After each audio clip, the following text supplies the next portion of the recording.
ውድ የኢትዮጵያ ቤተሰቦች እንደው እግር ጥሏችሁ የማይናር ግዛት ወደ ሆነው ወደ ሳህን ሄዳችሁ ጥቁር በእጅ የተሰራ ልብስ የለበሱ በጥቁር ንቅሳት ያሸበረቁ እንዲሁም አንጸባራቂ የብር ጌጥና በቀለማት ያሸበረቀ የአንገት ጌጥ ያጠለቁ ሴቶች አንዳች ነገር በረጅም ቅርከሃ ውስጥ ሲያጨሱ ከተመለከታችሁ አኩ የሚባለው ሴቶቻቸው ሁሉ አጫሽ ከሆኑባት ጎሳ መኖሪያ መንደር ደርሳችኋል ማለት ነው። የዚህ ጎሳ ሴቶች የሚታወቁት በዚሁ በቅርከሃ ሲጋራቸው ነው። ታዲያ ልክኛ ሀገር ውስጥ አንዳች እንግዳ ወደ ቤታችን በሚመጣበት ጊዜ የሚበላ ነገር እንደምናቀርበው ሁሉ የአኩ ሴቶችም ቤት ለምቦሳ ብሎ ለሚመጣባቸው እንግዳ ደስ እያላቸው ይህን የቅርከሃ ሲጋራቸውን እንዲያጨስ ይጋብዙታል። እነዚህ ለጥቁር ቀለም የተለየ ፍቅር ያላቸው ጎሳዎች ቤቶቻቸው በጣም ቀላል የሚባል የአኗኗር ዘይቤን እንደሚከተሉ ያሳያሉ። የእንጨት ጣሪያ ያለው ቤታቸው በውስጡ አንዳች ማስዋቢያ ቁሳቁስ የለውም። በቃ ለመኖር የሚያስፈልጋቸውን ብቻ ነው በቤታቸው የሚያስቀምጡት። የውሃ ቧንቧ፣ መብራት ምናምን ብሎ ነገርም አያውቁም። ስለ እምነታቸው በምንመለከትበት ጊዜ በመጀመሪያ አካባቢ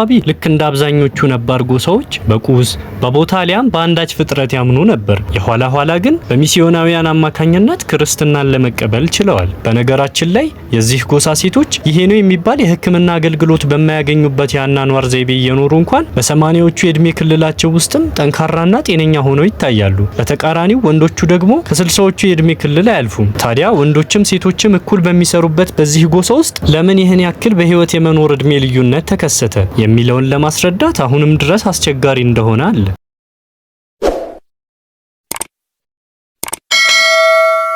ሰሜን ምስራቅ ህንድ የበርካታ አስገራሚ ጎሳዎች መኖሪያ አካባቢ ነው። ነገር ግን ከእነዚህ ጎሳዎች መካከል ኮንያክ አሊያም የናጋላንድ አዳኞች የሚባሉት ጎሳዎች አንድ በጣም ለየት ያለ ባህል አላቸው፣ የሰው ጭንቅላትን ማደን። እነዚህ በናጋላንድ ገጠራማ አካባቢ የሚገኙ ጦረኛ ጎሳዎች የጠላቶቻቸውን ጭንቅላት ከሌላው አካላቸው ላይ መለየት ጀግና ለመሆናቸው ማሳያ ነው። እንደውም መረጃዎች እንደሚያመለክቱት ከሆነ በዚህ ጎሳ ውስጥ አንድ ወንድ ሙሉ ሰው መሆኑን ለማስመስከር አሊያም ወደ ሙሉ ሰውነት ለመሸጋገር የግድ ጭንቅላት ቆርጦ ማምጣት አለበት። ስለዚህ ለአቅመ አዳም የደረሰ የኮንያክ ወጣት ከጎሳው ጠላቶቹ መካከል አንዱን ገድሎ ጭንቅላቱን ቆርጦ ማምጣት ግድ ይሆንበታል። ውድ የኢትዮጵያ ቤተሰቦች ሌላው የሚገርመው ነገር ምን መሰላችሁ? እንግዲህ እንዲህ ያለው ባህል እንደ አውሮፓውያን አቆጣጠር እስከ 1969 ድረስ በዚህ ጎሳ ሲከወን የቆየ ሲሆን ጭንቅላት ቆርጠው በሚያመጡበት ጊዜ ሁሉ ግንባራቸውና ደረታቸው ላይ ንቅሳት ይነቀሳሉ። ይህ ንቅሳት በሚቆርጡት ጭንቅላት ልክ ቁጥር እንደሚጨምር ልብ ይበሉ። ታዲያ ይህ ንቅሳት